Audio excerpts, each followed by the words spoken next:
Morning प्यारे बच्चों, आज हम हिंदी का अध्याय 11 का अध्ययन करेंगे जिसका नाम है दया और प्रेम की मूर्ति मदर टेरेसा। तो बच्चों, आज हम उस महान महिला के बारे में अध्ययन करेंगे जो दया और प्रेम की मूर्ति थी, जिसका स्वभाव दयालु से भरा होता, यानी कि उसके अंदर दया मानवता जैसे गुण भरे हुए थे। तो उसी की राह पर हमें भी चलते हुए उनको गुणों को ग्रहण करना चाहिए। तो देखें, पाठ परिचय में मदर टेरेसा का संपूर्ण जीवन मानवता की सेवा के लिए समर्पित था।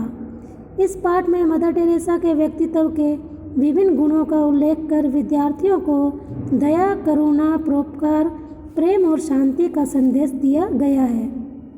मदर टेरेसा का नाम लेते ही हमारे सामने एक छोटे कद की, दुर्बल, सफ़ेद धोती पहने स्त्री की तस्वीर प्रकट हो जाती है, जो मोती झील की गरीब मलिन बस्तियों की पाठशाला में, टीडागढ़ कुष्ठ सेवा रोग केंद्र में, तंग गलियों वाले काली घाट के निर्मल हृदय में, लंदन के गत्ते से बने डिब्बों में, न्यूयॉर्क की घेटों बस्तियों में और वेटिकन चर्च की छाया तले गरीबों में भी सबसे गरीब लोगों को प्यार और करुणा बांट रही है।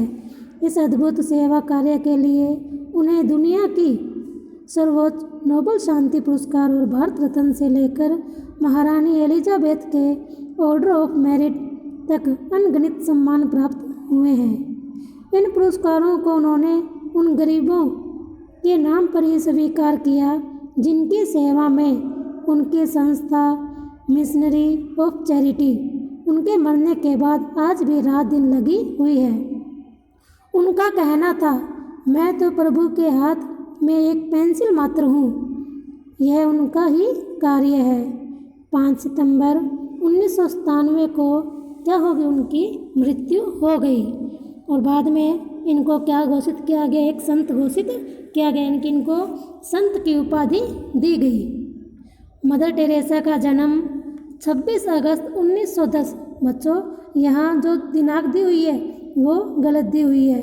इसमें मदर टेरेसा का जन्म आएगा 26 अगस्त यानी कि 26 अगस्त 1910 यानी कि 1910 को स्कोपजे यूगोस्लाविया में हुआ।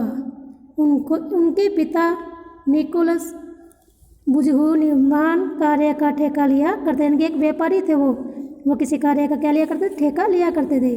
वे बड़े ही परोपकारी एवं दानी व्यक्ति थे, यानी कि वो भी क्या थे, बहुत ही दयालु थे, दूसरों की सहायता करने के लिए हमेशा तैयार रहते थे।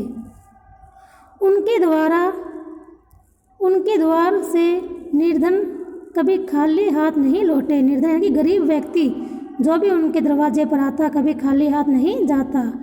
मदर टेरेसा की माँ ड्रेना फाइल बर्नाई निकटवर्ती वेनिस की निवासी थी।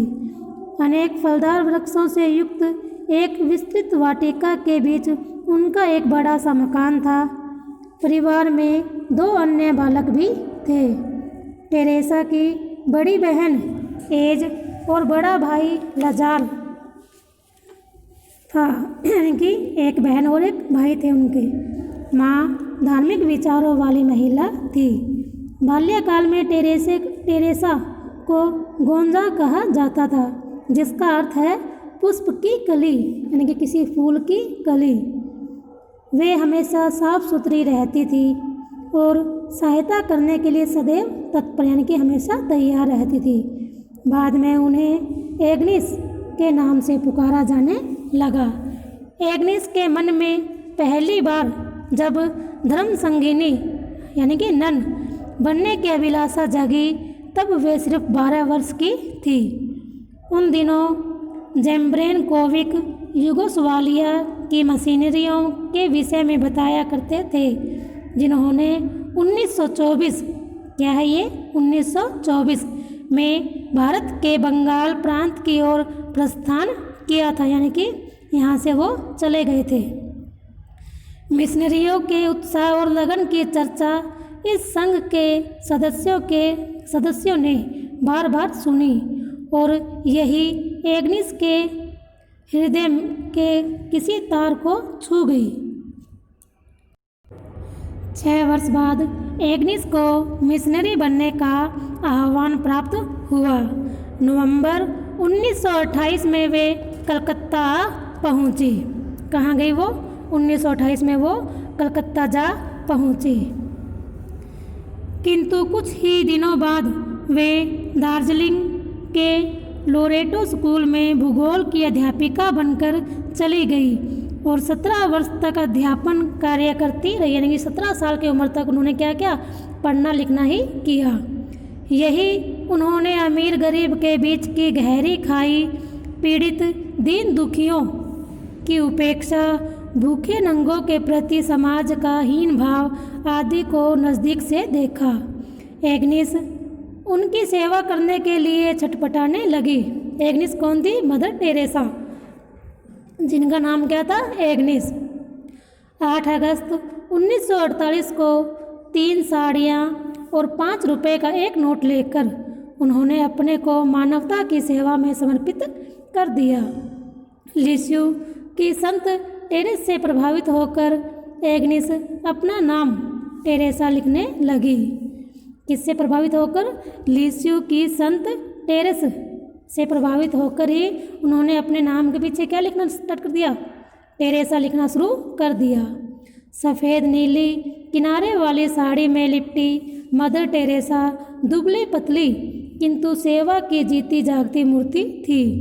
झुर्रियों से भरे उनके मुँह पर एक मुस्कान, ममता भरी थपकी और स्पर्श पीड़ा को अनायास ही हर लेते थे, यानी कि दूर कर लेते थे। यानी कि जो भी पीड़ा, जो भी दर्द होता वो दूर हो जाता। किसके छूने से? सिर्फ मदर टेरेसा के छूने से। मदर टेरेसा प्रेम और सेवा की जीवंत प्रतीक थी। पीठ मुड़ी हुई थी, हाथ और पैर टेढ़े थे। वह इसलिए कि वे इतने सालों से लोगों को सड़कों से उठा रही थी। कोई साथी नहीं, कोई मददगार नहीं, कोई पैसा नहीं। उन्हें आत्मशक्ति से अपना सारा कार्य पूरा किया। मदर टेरेसा का ध्येय था उनको प्यार देना जिन्हें कोई प्यार नहीं करता, उन्हें चाहना जिन्हें कोई नहीं चाहता, चाहे वे अपंग हो, बेसहारा हो या मरणासन हो, यानी कि मरी हुई अवस्था में ही क्यों ना हो। मदर टेरेसा को किसी प्रकार का प्रचार या ख्याति कभी पसंद नहीं थी। वे नितांत और निस्वार्थ और त्याग में असाधारण थी। वे नितांत, निस्वार्थ और त्याग में असाधारण थी। ईश्वर प्रेम के लिए वे कुछ भी कर सकती थी। कैसा ही अपमान, कैसी ही व्यथा, उनमें सब कुछ झेल लेने का अद्भुत सामर्थ्य था। वे सदैव पक्षपात से मुक्त रही और जहाँ कुछ गलत देखा बोलने में कभी नहीं हिचकिचाई। उन्होंने स्वयं को कभी कष्टों से मुक्त रखने की चेष्टा नहीं की। वे बहुत संयमी, बहुत गंभीर और बहुत संतुलित स्वभाव की थी। मदर के ये शब्द हमेशा याद रहेंगे। यदि तुम्हारे हृदय में दया है और तुमसे गलती भी हो जाए तो मुझे स्वीकार है, परंतु करुणा के अभाव में चमत्कार भी कर सको तो कुछ भी नहीं। एक दिन द्वार पर अचानक मदर मदर का शोर सुनाई दिया। एक भिक्षु अपने दिन भर की कमाई मदर को भेंट करना चाहता था। मदर निश्चय नहीं कर पा रही थी कि यदि वह उससे पैसे ले लेती है तो वह उस रात भूखा रह जाएगा और यदि मना करती है तो उसकी भावना को ठेस पहुंचेगी। मदर टेरेसा ने निर्णय किया कि वे ये पैसे रख लेंगी। भिक्षु हर्षित होकर, यानी कि खुश होकर, उनके हाथ चूमकर चला गया। मदर कहती थी, वह भेंट मेरे लिए नोबेल पुरस्कार से कहीं अधिक मूल्यवान है और उन सब पुरस्कारों से भी अधिक मूल्यवान है जो आज तक मैंने प्राप्त किए हैं। मदर प्राय कहा करती थी कि हमारे लिए यह आवश्यक नहीं कि हम सफल हो, हमसे तो आशा की जाती है निष्ठावान बनने की।